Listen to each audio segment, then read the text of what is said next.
Tony और Bruce Lee की शादी हो जाती है। शादी के 10 सालों बाद भी उनकी कोई संतान नहीं हुई। इस कमी को लेकर वे दोनों हमेशा उदास रहा करते। हर दिन मही जैसे ही काम के लिए निकल पड़ता, टोनी मंदिर में जाकर भगवान के सामने अपना दुखड़ा गाया करती। हे भगवान, आस पड़ोस में रहने वाले सभी मुझे बांझ बांझ कहकर मुझे बहुत भला बुरा सुनाते हैं, मुझे बहुत दुख पहुंचाते हैं। इस पहाड़ जैसे दुख से मुझे कब पार करवाओगे भगवान? दिन बीत रहे थे। आखिरकार भगवान ने उसकी सुन ली। उसे एक सुंदर सा बेटा दे दिया। उस बच्चे को देखकर माँ और पिताजी फूले नहीं समाते थे। भगवान ने उस साल उनके घर बच्चा देकर उनकी सभी इच्छाएं जैसे पूरी कर दी थी। भगवान, हमारे परिवार की सुरक्षा आप ही करोगे। यूं वे दोनों भगवान से प्रार्थना किया करते। अचानक एक दिन तेज बारिश शुरू हो गई। आंधी, तूफान और बिजली के कड़कने की जोर जोर से आवाज आने लगी। नन्हा सा बच्चा घबराकर जोर जोर से रो रहा था। दुर्भाग्यवश उन्हीं के इलाके में बिजली गिरी। बचाओ, कोई हमारी रक्षा करो, हमें बचा लो। टोनी ने अपने नन्हे से बच्चे को सीने से लगाया।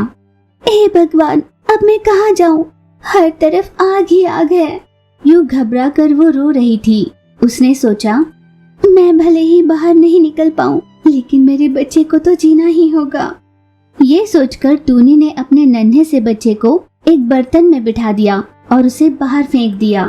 उसने भी बाहर निकलने की बहुत कोशिश की, पर हर तरफ आग लगने की वजह से उसका घर ढह गया। ब्रूस ली तुरंत घटना स्थल पर पहुंचा और जैसे तैसे अपनी पत्नी को वहां से बचा लिया। कुछ समय बाद टोनी को होश आया। वो रो रही थी। सुनिए, मेरा बच्चा कहाँ है?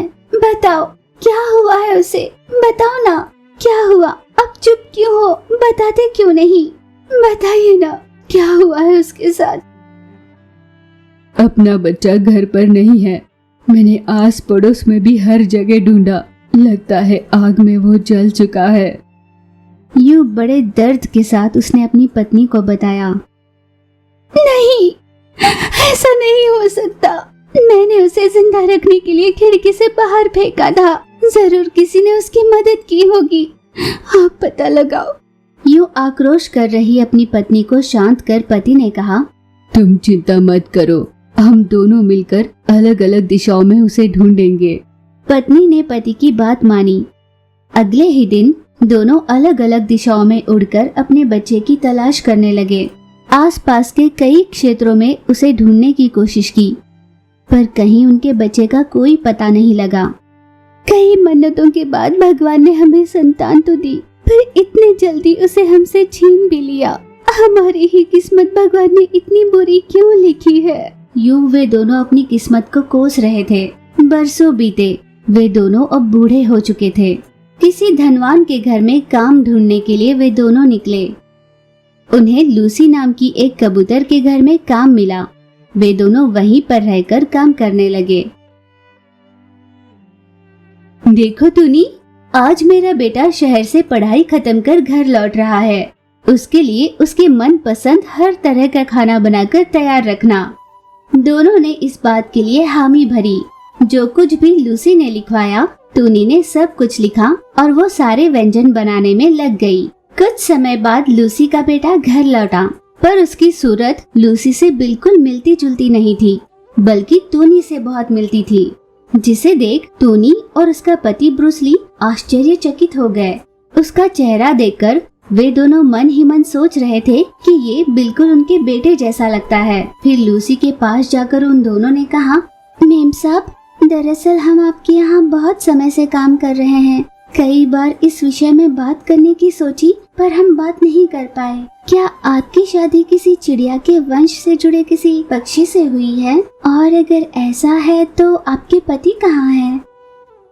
तुम आखिर ये क्यों पूछ रही हो? आखिर हुआ क्या है? टोनी और ब्रूस ली ने उसे सारी सच्चाई बताई। नहीं, ये मेरा बेटा है। हो सकता है आपका बेटा तभी मर चुका हो। वैसे भी ऐसी शंका मन में रखकर तुम दोनों यहाँ नहीं रह सकते। मैम साहब, ऐसा मत कहिए। वो तो हमसे गलती हो गई। हमने हमारा बेटा सोचा, इसलिए आतुरता से पूछा। अनजाने में गलती हो गई, हमें माफ कर दीजिए मेम साहब। ऐसे अचानक जाने के लिए कहोगे तो हम दोनों कहाँ जाएंगे? यूं उसके सामने विनती करने लगे। उन दोनों को घर से बाहर निकाल दिया। लूसी के घर से बाहर निकालने के बाद टोनी और ब्रूसली को उसकी इस हरकत पर शक होने लगा।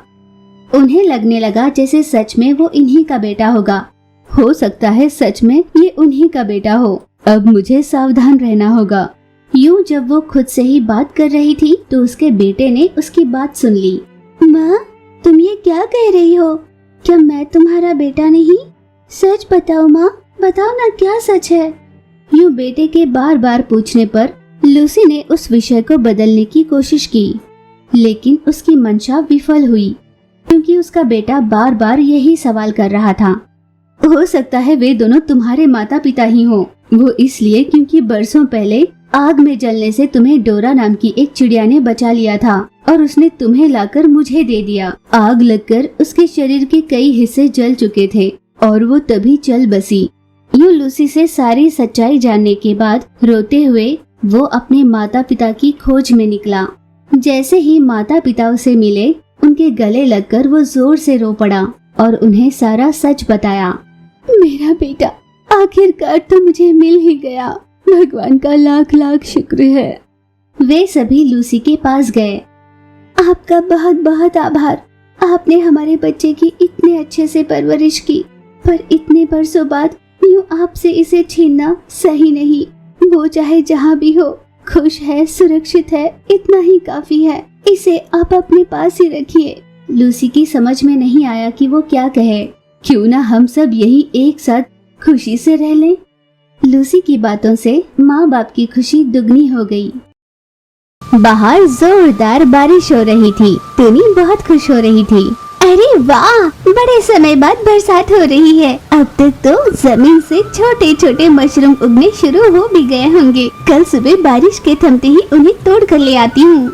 यूं मन ही मन सोचकर खुश हो रही थी। टोनी को मशरूम बहुत अच्छे लगते थे। वो कब जाएगी और उन्हें लाकर पका कर खाएगी, यही सोच रही थी। यूं सोचते सोचते ही सुबह हो गई। अभी तुरंत मुझे जाकर मशरूम तोड़कर लाने होंगे। ये सोचकर टोनी हाथ में पारा लिए मशरूम तोड़ने के लिए बाहर निकली।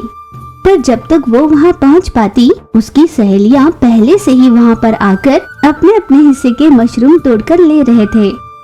उन्हें देख टोनी ने कहा, तुम सभी मुझसे पहले ही यहाँ आ गए। मैं भी बड़ी आस से इन्हें तोड़ने के लिए यहाँ पर आई हूँ, पर यहाँ अब देखकर लगता है जैसे ये तुम सबके लिए काफी नहीं होंगे। कोई बात नहीं टोनी, तुम भी खुदाई कर देख लो, तुम्हें भी कहीं न कहीं मिल ही जाएंगे। उनके ये कहने पर टोनी तुरंत जमीन खोदने लगी। बहुत देर तक खुदाई करने पर भी उसे केवल 4 मशरूम ही मिल पाए। टोनी ने और भी खुदाई शुरू की, सोचा कि कहीं मशरूम और भी मिल जाए, पर उसे कहीं कुछ नहीं मिला। केवल उन मिले हुए 4 मशरूम को लेकर वो अपनी सहेलियों के पास आई। दोस्तों, भला मैं इन 4 मशरूम का क्या करूँगी? एक काम करो, इन्हें तुम ही रख लो, मैं चलती हूँ। अरे टोनी, रुक तो सही। मशरूम की सब्जी मेरी माँ को ठीक से बनाने नहीं आती, इसलिए इन मशरूम को तुम ही ले जाओ और पकाकर थोड़ा सा मुझे दे देना। हाँ टोनी, मुझे भी ठीक से मशरूम की सब्जी बनानी नहीं आती, तुम इन्हें ले जाओ और बनाकर थोड़ा मुझे भी दे देना। ये कहकर डोरा ने भी अपने मशरूम उसे दे दिए। हाँ, पर मुझे तो ठीक ठाक बनाने आता है, मैं ले चलती हूँ। ये कहकर चीचू वहाँ से चली गई। टोनी, वैसे तो मुझे थोड़ा बहुत बनाने आता ही है, पर मैं देखना चाहती हूँ कि तुम कैसे बनाती हो। ये सब इतनी तारीफ कर रहे हैं तो मुझे लगता है मैं भी तुम्हारे हाथ का स्वाद चख लूँ एक बार। तुम मेरे हिस्से की भी ले जाओ और पकाकर थोड़ा मुझे दे देना। यूँ एक एक कर सभी ने मशरूम उसे दे दिए। अरे दोस्तों, ये जानकर बहुत अच्छा लगा कि तुम्हें मेरे हाथ का स्वाद पसंद आता है। मैं तुम्हें बनाना जरूर सिखाऊंगी। और हाँ दोस्तों, इसे अगर फूलगोभी के साथ बनाया जाए तो ये और भी स्वादिष्ट हो जाता है। चलो चलो, तुम सभी मेरे साथ मेरे घर पर चलो। सभी ने हामी भरी और टूनी के साथ उसके घर चले गए। घर पहुंचते ही टूनी ने सबको एक एक काम दिए। आंगन में फूल गोभी लगी होंगी, उसे ले आते हैं और महीन काटकर सब्जी में मिलाकर तुम सभी के परिवार वालों के लिए और मेरे लिए काफी हो इतनी सब्जी बना लेते हैं।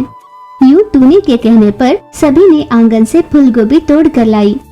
फूल गोभी को अच्छे से धोकर काट लिया। फिर एक एक कर उन्होंने मशरूम को अच्छे से धोया। टूनी मशरूम धोकर उन्हें दे रही थी। फूल गोभी को मोटा मोटा काटकर उसमें मकई का आटा और रंग डालकर पहले तो उसने कुरकुरे पकोड़े बना लिए। फिर फूल गोभी और मशरूम को मिलाकर उसने बहुत अच्छी सब्जी बना ली। सब्जी का बहुत अच्छा स्वाद आ रहा था। अरे वाह, कितनी बढ़िया खुशबू आ रही है। जिसकी खुशबू ही इतनी अच्छी हो वो खाने पर ना जाने और कितना अच्छा होगा। यूं सभी बात कर रहे थे। टूनी ने उन सबको सब्जी बनाते हुए उन्हें कैसे बनाते हैं इसकी विधि बताई। कुछ ही समय में टूनी ने दोनों डिश बना ली, फूल गोभी के पकोड़े और फूल गोभी मशरूम की सब्जी। सबने अपने अपने हिस्से की सब्जी ले ली।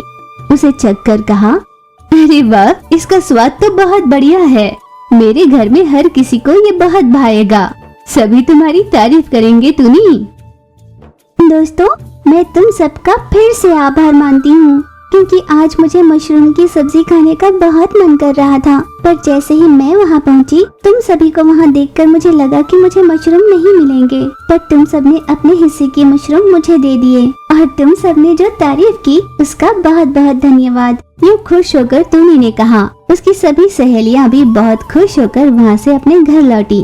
टूनी अपनी थाली परोसकर बस खाने ही वाली थी कि तभी वहाँ पर चीचू कौवा आई। टूनी, थोड़ी सी सब्जी हो तो दे दो ना। अरे क्या हुआ? मशरूम की सब्जी तुम खुद बनाने वाली थी ना?